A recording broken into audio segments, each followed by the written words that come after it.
Jingalak saqoqush. Jingalak saqoqush katta tumshug'i va pastki qismidagi xaltasi bilan mashhur bo'lgan noyob, yo'qolib borayotgan, ko'chib yuruvchi, in qo'yuvchi suv qushidir. O'zbekistonda asosan Janubiy Orol bo'yida uya quradi. Shuningdek, Amudaryo, Zarafshon va Sirdaryo suv havzalaridan uchib o'tish vaqtida yoki qishlash uchun to'xtaydi. Dunyo bo'ylab esa Markaziy Osiyoning boshqa mamlakatlarida, Sharqiy Yevropada in quradi.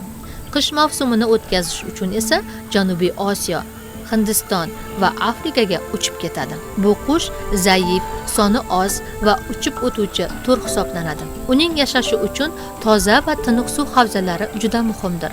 Biroq bunday joylar kamayib bormoqda.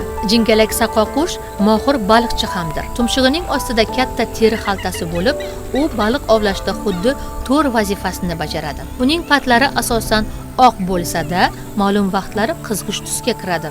Shuning uchun ham uni jingalak saqoqush deb ataydilar. Ular odatda katta to'da bo'lib uchadi va birgalikda baliq ovlashni yaxshi ko'radilar.